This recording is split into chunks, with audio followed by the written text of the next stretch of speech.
Эс аудио үзүүлж байна. Хэрв та бэлэн бол чихвч хийцүү.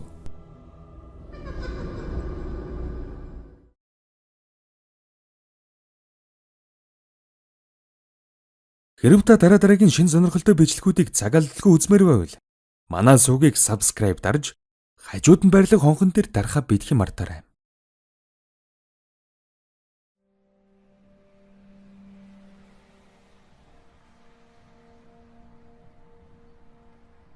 2014 оны зун гэр бүл аавын урхад цуг ажилдаг хүмүүсийн гэр бүлтэй намархаар Өгийн нур гэдэг газар руу зүгэлвэ. Өдөржин идэж ууцгаагаад л шорлог орхог гэдэл байхгүй юм байхгүй. Томчууд тоохгүй бацаанууд нь нас чицүү овооны цаана очиод л жаргаад байдаг юм байгаа үстэй. 5 дугаар ангиас тамхи татаж эхэлсэн би яг тамхигүй байж чадаж харагдаж бодогдож үзэгдэнтэй. Нагад захын суусан хүнийхэн дагуур өхнийг ээж ааваас гуйсаар байгаад гэр бүлийн зугаалгандаа дагуулад явчихлаа. Шохоорхдог байсан гэлхүү мантайгаа таарсан сахилгагүй нөхөр байсныг ч хэлэхүү. Тэрүүгээр чин зүгээр хэлхэлдээд л юм хамж шимж яриад л яваад байлаа. Ингэж тэгсээр орой болжээ. Нар буула. Манайхан ч тоглож наатаж дуусаад машинаас пяв гаргаад нууранд хичгэл гэж байна. Эдэн авдар пяв портер дээрээс буулгаад авдрыг нь ам тавтал арчиж зүлгэж байгаад нуур руу хийгээд эхлэв. Эднэр угаасаа тоохгүй юм чингээд хэдэн шилэг портерийн дэвшин дээр үлдээж эхлэв. Амар муу хөхд байсан байгаа биз? Хадгалах гэж хэдэн шилийг авч үлдээгүй нь тодорхой л доо. За тэгэл аав ээж нар ч халах тийшээ хандаад тэр үедээ 22-3 та байсан ах нар бас нэг авдар пив цавччихсан байж таарад нөгөө шохоорхдог өхнөө дагуулад нуурын эргээр хясаа энтер төгж явсан шигийн томчуудын ундах гээд майханд ороход нь дов даваад тэгшин газар пив тавиад уунган юмхам ярьж суув. Нөгөө охин маань нэлээд орой хэлд орсон. Юм хардгаасан айгаад 5-6 таад ярьж эхэлсэн гэдэг. Тэр тухайн ч ярьцгаалаа. Сүнс чөтгөр мэтийн ямиг ярьж тэрийг дооглож мармар инээцгэж суулаа. Нилэн орой болж унтцгаахаар буусан газар луган боцваа. Нөгөө охин маань ч нилэн халжчихсан тэнд нэг шалдун хүүхэн хараад л зогсоод байна. Бараг цаг боллоо гэсэн чинь нэг аха бацаанууд ууж чадахгүй ингээ тэнэгтэд байдаг юм л гэж байна. Би санаа зовоод за зүгээр дээ юу ч байхгүй байна заа юу гэдэл аргадаад бууз руугаа очлоо. Хүнсээ очиж ирсэн портерийн дэвшин дээр бид хоёр ор засаад унтахаар болж нөгөө ах нар нэг машинд нөрөд унтцгаалаа. Унтаад удаагүй байтал чихэн дээр ойлгнаад киншэд чичрээд мухах хятансан хоолойгоор ятаж нөмөрхөн өгөөчтэй гой хөөе сэрэж гэдг юм байна.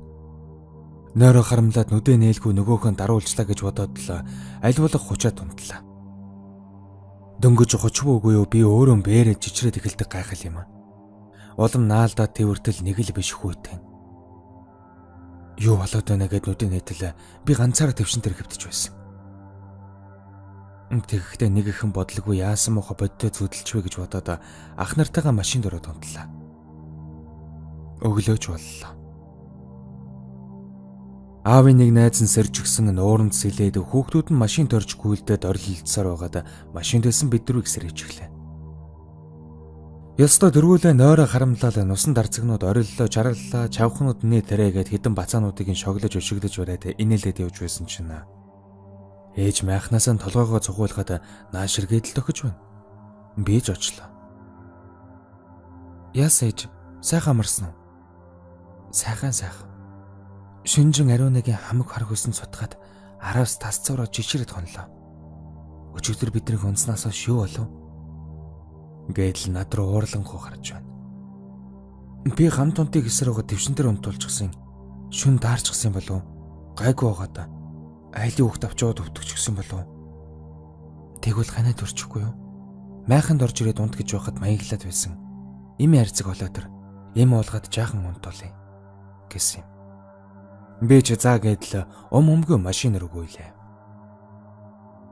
Ийм уулгаад жаал унтаж байгаад юу болсныг төсхийтэл бүгдийнх нь хажууд хэлээд аялаа. Өнгөрсөн шөнө унтаж байтал бид хоёрын голоор нөгөө шалдан хүүхэн орж ирээд хэвтчихсэн. Тэгэд чамайг сэрээж амжилгүй айгаад эгчтэр ороод ирсэн уучлаарай гэж байна. Тэгсэн аавын ажлын хүн за юу гэж тийм юм байдгийм гэдэл уцаарлангуу хэлж байна. Гэтэл байн би заснаа гэд яваад байсан эгч нарын нэг нь энд залуучууд их ирдэг юм чинь хүчирхийлүүлсэн охины сүнс өнөдөр юм байдаг бах уу? Би ч харсан л та. Гэхдээ тэр хажуугийн бууцанд нээлтэж орлолдод байсан хүмүүсийн нэг согтцоход тэнэгдэж өгнө гэд тоогоогүй. Ингээд аваад гайлаа. 7 хоног гэж ярьцгааж ирсэн хүмүүс буцъя өөр газар очиж амрыгээд юм хумаа хураагаад амралтын газар очиж үргэлжлүүлэн амарсан юм. Тэндээс явснаас хойш нөгөө охин маань зүгээр байж байгаад гэртэн хараад бараг сар надтай уулзсангүй. Нагад сагч байн охиноо дагуулаад манайхаар ирдэг байсан тагжиг. Гэрт нь очиод үзэхэр байхгүйгээд хялаалагдаггүй. Удалгүй манай ах эхнэрээсээ салжглаа. Амралтаар арай хээж найрж үерхсэн ч надад жигтэйгэн сайн байсан ээж нь ахиж манайхаар битгий ирээрээ гэд хөөгд явуулчихдаг юм байна. Хэд хоногийн дараа тэсэлгүй гэрт нь очиод бараг ээжийг нь загнах шахаад гэрт нь ортол. Нөгөө үхрийн нүд шиг хавхар гал дүрлсэн охины харцсан унтарч байдгаараа турж эцэж царай алдсан байлаа. Хараад юу ч хэлж чадалгүй зогсож байтал ээж нь чирээд гаргачихлаа. Би ч ямар ч мэдрэлгүй болсон амьтан шиг л хөөгдөд гарлаа. Сүүлд 2015 онд Мөст ихчийнхэн ажил дээр очихдоо таартал нүдгэж нүх юм уу гэмээр ямар ч гал зөггүй болчихсон нэг шивээс персинг болсон залууг сугдчихсан явж байсан юм. Үг солих гэсэн ч өнөөх нь хардаад байж суух эцэсгүй болтол нь хажуунаас загнаж хараагаад байлаа.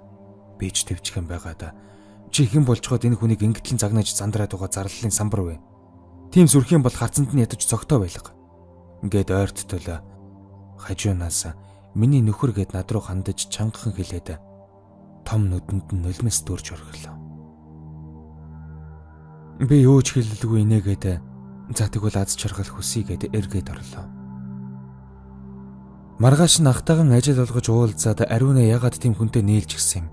Таныг аав гэдгийг сайн байсан биз дээ. Хүн амьтантай суулаа гэж хэлээгүй юм уу? Гэтэл ээж нь намайг хөөж аргаснаас хойш хэдэн сарын дараах нэг өглөө аман хангаагаад нүдэн бүлдээсэн байдалтай насварсан байсан гэсэн. Ах хүү ээжийг нь насварсан гэдгийг сонсоод гэрт нь очтол хашаа нь байсан газар нь үнснээс өөр юм байгаагүй. Ариунаг би нээлтэг октоудаас нь ч асуугаад олоогүй гэж үлээ. Удалгүй охинтойгоо уулзсан жирэмсэн болсон гэж ахаас сонслоо. Дараа нь төрсөн хөөрхөн охинтой болсон бүр яг ээжийн хулбар л гин. Удалгүй нөхөр нь сордог, найгуу уудаг гэдгийг нь мэдсэн. Харамсалтай нь охин нь дөрөөд 13 хоноод хатгаа аваад насварсан. Удалгүй ахаар хэлүүлж надтай уулзаад нөхөр нь зодоод ухаар нь салсан юм. Зүгээр л чамтай уулзмаар санагдаад тэр үед муухай салцгаасан болохоор гээд хэсэг хугацааг хамт өнгөрөөв. Хэсэг манад хамт байж байгаад овоо гайгүй цоглог болоод инээж ханиахтайган болоод одоо л өмнөгшгөө байхантай л гэж бодож байлаа. Тэгээд нэг өдөр ажилласаа ирсэн чинь байрны эзэн эгч залгаад байна. Би очичхоод ирэлгэн. Хамт явъя гэдэл ажилтаа эмчин гэртээ амарчгаа. Би хоноод өглөө хүрээд ирэх үү? Тэгэд байрнаасаа гарах бол хайр нугасаа юмнуудаа зөөх болно. Тэгэл харин ажилласаа чөлөө аваад ирээрээ заа юу. Ингээд үнсээд инээгээд гарсан нь сүүл их байсан юм да. Маргааш нь ээжтэйгэн адилхан аман байдгаараа ангаагаад нүдэн нээлттэй өнгөрсөн байсан юм. Яаж мэдсэн бэ гэвэл байрны эзэн эгч нь ганцаараа амьдардаг эмэгтэй хүнд юу ч тохиолдож болно гэж төлхөөрийг нь ховлуулж авсан байсан гэсэн. Өглөө нэрээ тогтчл онгойлохгүй, анир чимээгүй болохоор нь удасруу залгатал дотор дугарсан гэдэг. 10-аад минут нүдээд хажуу айлын хүмүүс нь чимээ гаргалаа гэд ууралахаар нь төлхүүрдэд орсон юм билээ. Тэгээд л цагдаа дуудаад хэмжүүлээд хамаатан садан руу залгах гэдэл зөвхөн миний дугаар л байсан учраас над руу залгаж гэлсэн. Би хараагүй. Ойлгомжтой дүрхэн байгаа юмн дээр цогцос таниулна гэхтэн ч ороогүй. Байрны эгч надад ариуна мөн гэж ихэр татан уйлж хэлсэн болохоор л би ороогүй. Намайг үнсээд инээгээд гарсан тэр дүрхийг нь санаж явахыг хүссэн хэрэг. Алтан хайрцгийг нээлгэхэд өрөө алдаж эрх хүнд хаягдан асар их гомдолтойгоор өгөж тэрэн болсон их хүний хорлол болсон байна. Тийм болохоор эмэгтэй хүн хизээч нодонд тогтохгүй байх байж сүнс нь яваад жилээс хавь илүү амьдрчээ гэж хэлсэн. Энийг би үргэлж санаж явна гэж өөртөө тангаргалсан ч хэдхэн жилийн дотор мартчихвч. Миний нагц захал жинхэнэ эрх хүн. Тэр охины ээжээс хойш хүнтэй суулгүй ганцаараа амьдардаг. Гэхдээ хамгаас их хайрлсан ганц хүнээ охин үрстэй наалдсан ир яаж олигтой байх вэ? Одоо арх маш их уудаг. Шатсан бууран дээр нь гэр барьчихсан аж дурж байгаа. Тэгэхээр миний энэ муу ёр 2016 оноос биш 2014 оноос байгаа. Үнэн дээр хий юм харж сонсох амар биш.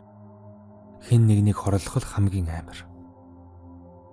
Би зөндөө боддог байсан. Үгүй яах юм, гэр бүлээр явж байгаа юм чинь гэхдээ би чи миний гэр бүлээс ялгаагүй шүү дээ гэж хэлдэг л хамгийн буруу байсан. Орхиод явах л байж тэгвэл үүрд биш 7 хоног л хол байх байж. Өгдүүдийнхнэр хүнийг алж болдог гэтгэл тэр байх.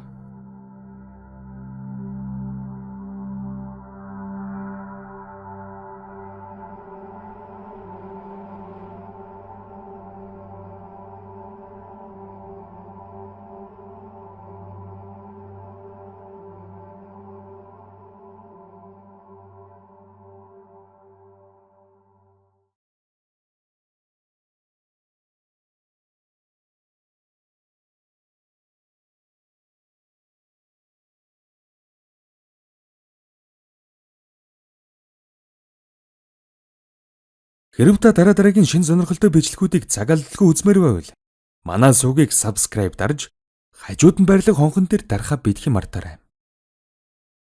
Удахгүй дараагийн бичлэгээр уулзцгаая.